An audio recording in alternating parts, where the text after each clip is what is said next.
Chapter 17, San Diego, a desertion, San Pedro again, beating up coast.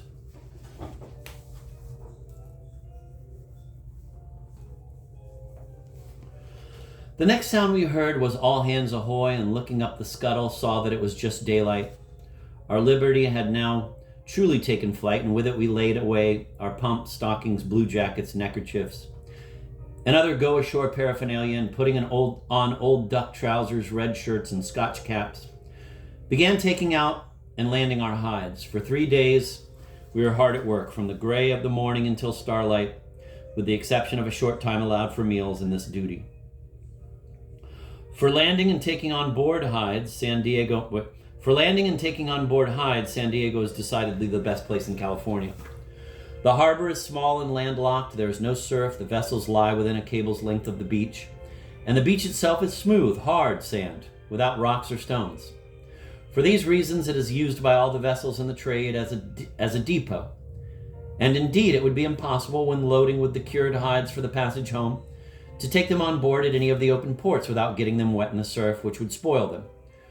We took possession of one of the hide houses, which belonged to our firm and had been used by the California. It was built to hold 40,000 hides, and we had the pleasing prospect of filling it before we could leave the coast. And toward this, our 3,500, which we brought down with us, would do but little.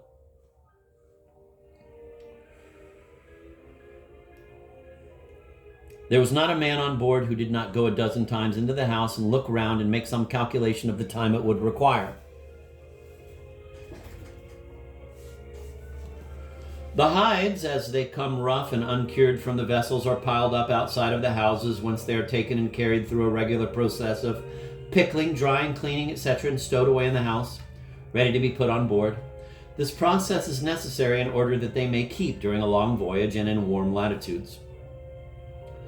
For the purpose of curing and taking care of these hides, an officer and a part of the crew of each vessel are usually left ashore, and it was for this business, we found, that our new officer had joined us. As soon as the hides were landed, he took charge of the house, and the captain intended to leave 2 or 3 of us with him, hiring Sandwich Islanders to take our places on board.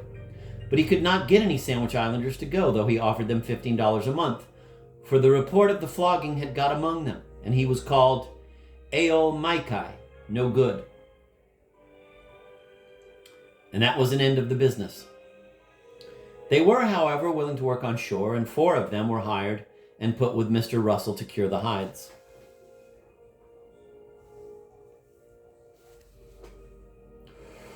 After landing our hides, we next went ashore all our spare spars and rigging.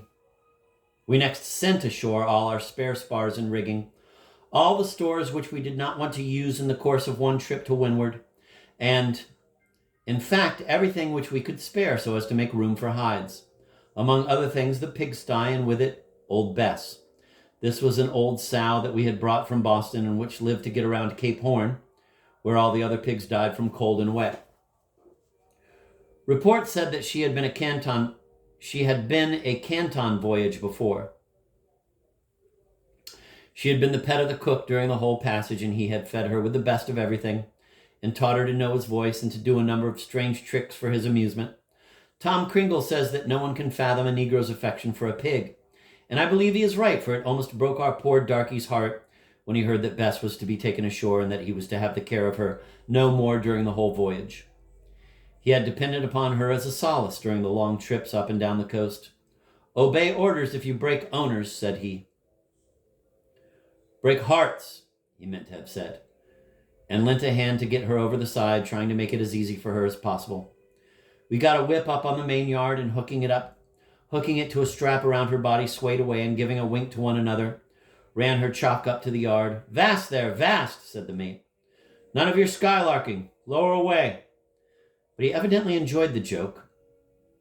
The pig squealed like the crack of doom, and tears stood in the poor darky's eyes, and he muttered something about having no pity on a dumb beast. "Dumb beast," said Jack. "If she's what you call a dumb beast, then my eyes ain't mates." This produced a laugh from all but the cook. He was too intent upon seeing her safe in the boat. He watched her all the way ashore, where, upon her landing, she was received by a whole troop of her kind, who had been sent ashore from the other vessels and had multiplied and formed a large commonwealth.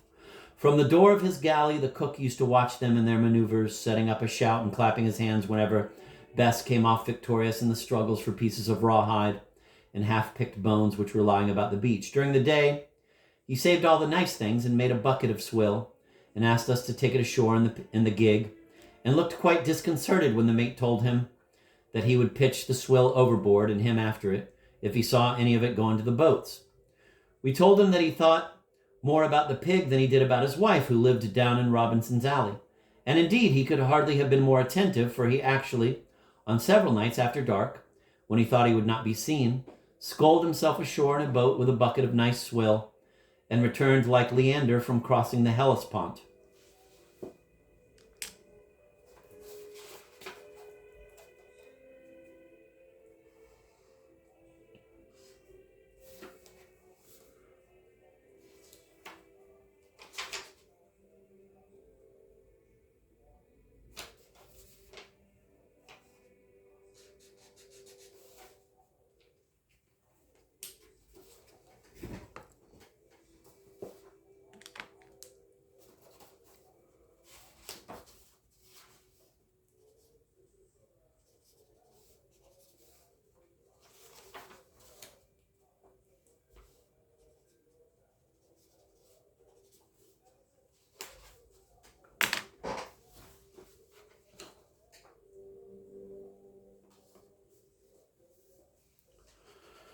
The next Sunday, the other half of our crew went ashore on Liberty and left us on board to enjoy the first quiet Sunday which we had had upon the coast.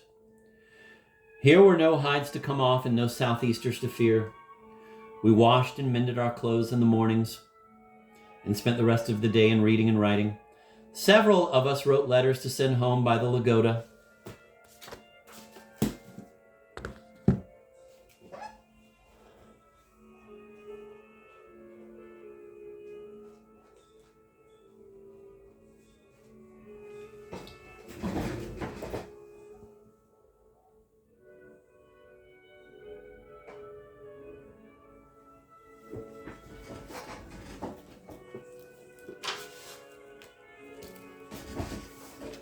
At 12 o'clock, the Ayacucho dropped her fore topsail, which was a signal for her sailing.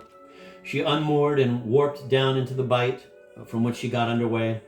During this operation, her crew were a long time heaving at the windlass, and I listened for nearly an hour to the musical notes of a Sandwich Islander called Mahana, who sang out for them. Sailors, when heaving at a windlass, in order that they may heave together, always have one to sing out, which is done in a peculiar high and long-drawn note, varying with the motion of the windlass.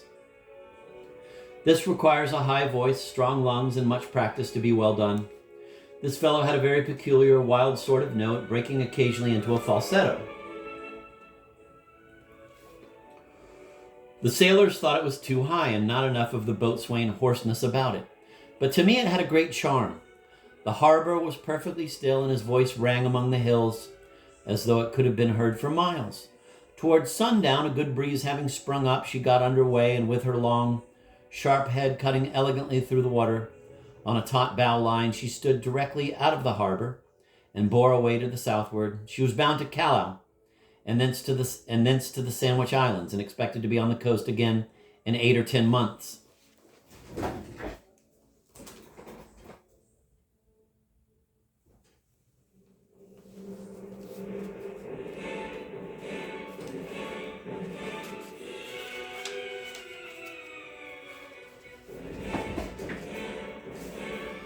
At the close of the week, we were ready to sail, but were delayed a day or two by the running away of F, the man who had been our second mate, and was turned forward.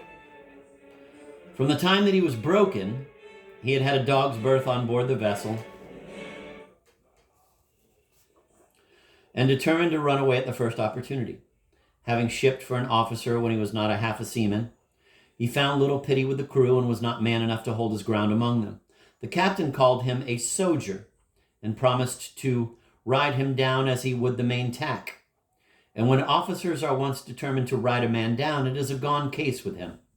He had had several difficulties with the captain and asked leave to go home in the Lagoda, but this was refused him.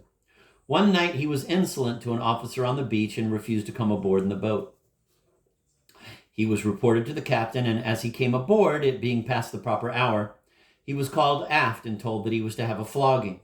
Immediately he fell down on the deck, calling out, "Don't flog me, Captain T, don't flog me." And the captain, angry with him and disgusted with his cowardice, gave him a few blows over the back with a rope's end and sent him forward. He was not much hurt, but a good deal frightened, and made up his mind to run away that very night.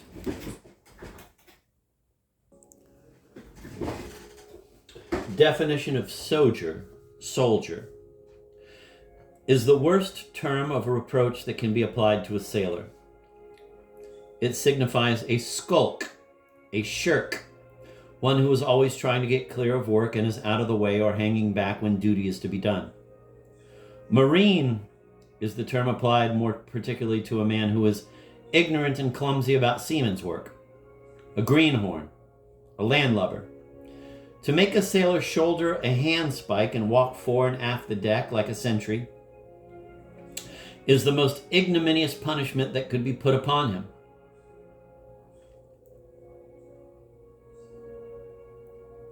Such a punishment inflicted upon an able seaman in a vessel of war would break his spirit down more than a flogging.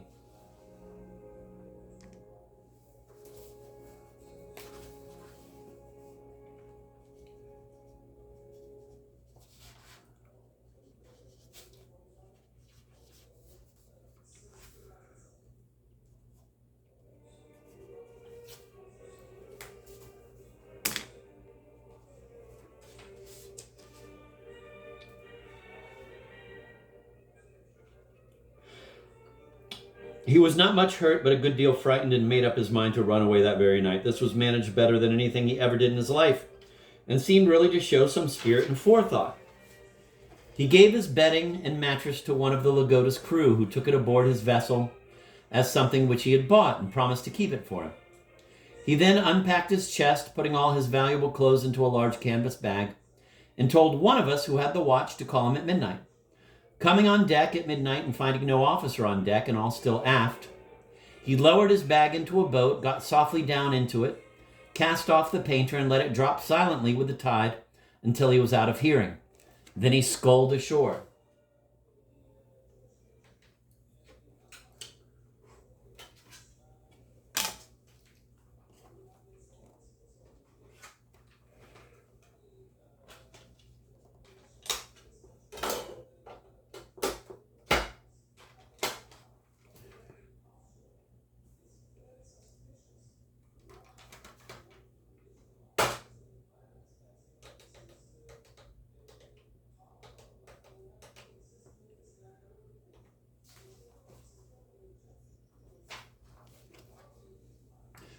The next morning, when all hands were mustered, there was a great stir to find F, of course. We would tell nothing, and all they could discover was that he had left an empty chest behind him and that he went off in a boat, for they saw it lying up high and dry on the beach. After breakfast, the captain went up to the town and offered a reward of $20 for him, and for a couple of days the soldiers, Indians, and all others who had nothing to do were scouring the country for him on horseback, but without effect, for he was safely concealed all the time within 50 rods of the hide houses. As soon as he had landed, he went directly to the Lagoda's hide house, and a part of her crew, who were living there on shore, promised to conceal him and his traps until the Pilgrim should sail, and then to intercede with Captain Bradshaw to take him on board the ship. Just behind the hide houses, among the thickets and underwood, was a small cave, the entrance to which was known only to 2 men on the beach, and which was so well concealed that though, when I afterwards came to live on shore, it was shown to me 2 or 3 times, I was never able to find it alone. To this cave he was carried before daybreak in the morning, and supplied with bread and water, and there remained until he saw us under way and well round the point. Friday, March 27th. The captain, having given up all hope of finding F and being unwilling to delay any longer, gave orders for unmooring the ship, and we made sail, dropping slowly down with the tide and light wind. We left letters with Captain Bradshaw to take to Boston, and had the satisfaction of hearing him say that he should be back again before we left the coast. The wind, which was very light, died away soon after we doubled the point, and we lay becalmed for 2 days, not moving 3 miles the whole time, and a part of the second day were almost within sight of the vessels. On the third day, about noon, a cool sea breeze came rippling and darkening in the surface of the water, and by sundown we were off of San Juan's, which is about 40 miles from San Diego, and is called halfway to San Pedro, where we were now bound.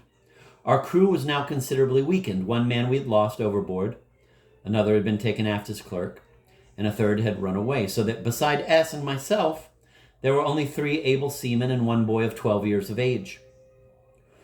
With this diminished and discontented crew and in a small vessel, we were now to battle the watch through a couple of years of hard service. Yet there was not one who was not glad that F had escaped. For, shiftless and good for nothing as he was, no one could wish to see him dragging on a miserable life, cowed down and disheartened. And we were all rejoiced to hear upon our return to San Diego about 2 months afterwards that he had been immediately taken aboard the Lagoda and went home in her on regular seaman's wages.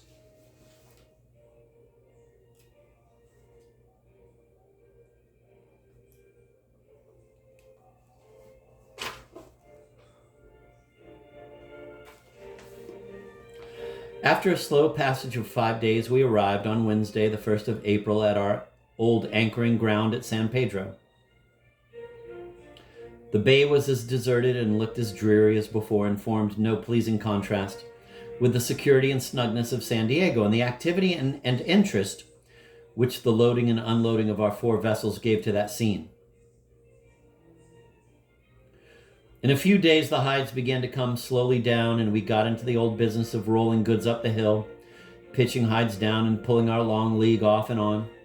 Nothing of note occurred while we were lying here, except that an attempt was made to repair the small Mexican brig which had been cast away in a southeaster, and which now lay up high and dry over one reef of rocks and 2 sandbanks. Our carpenters surveyed her and pronounced her capable of refitting, and in a few days the owners came down from the Pueblo and, waiting for the high spring tides, with the help of our cables, kedges, and crew, got her off and afloat after several trials. The 3 men at the house on shore who had formerly been a part of her crew now joined her and seemed glad enough at the prospect of getting off the coast.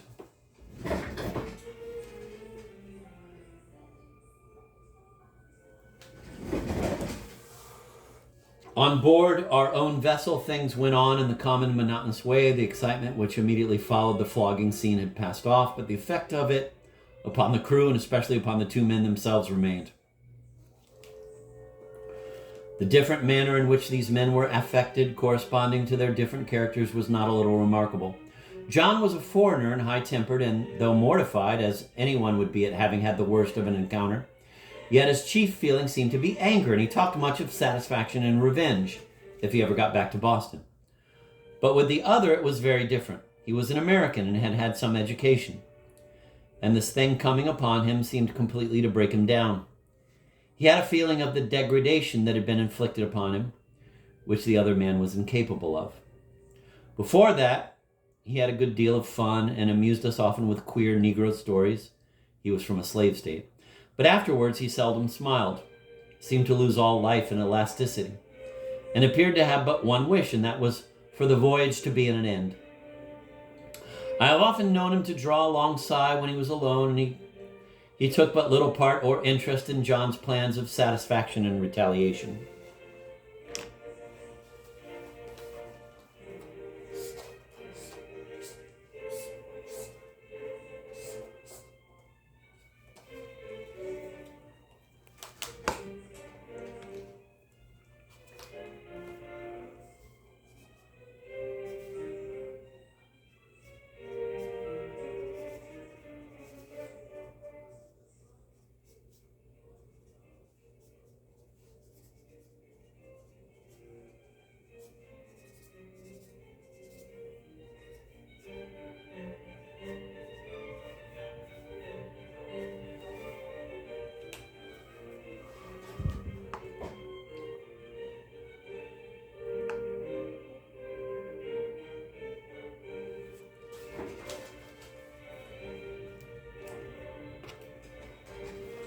I'm going to reread that paragraph.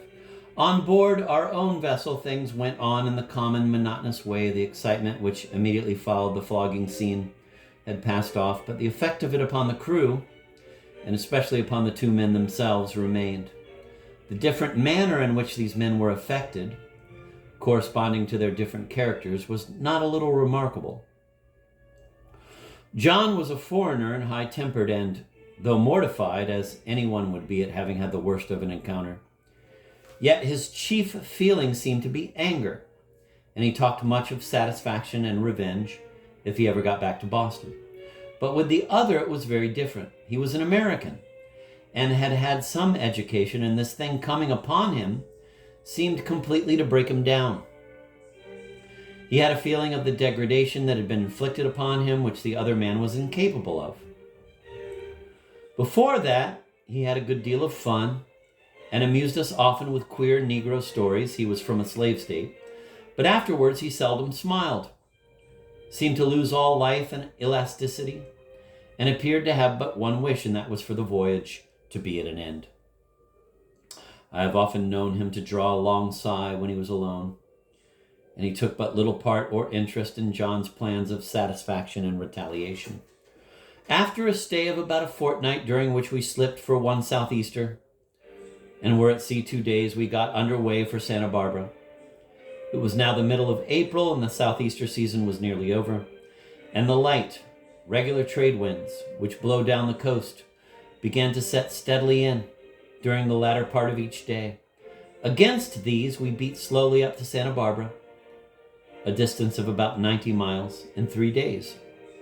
There we found lying at anchor the large Genoese ship which we saw in the same place on the first day of our coming upon the coast.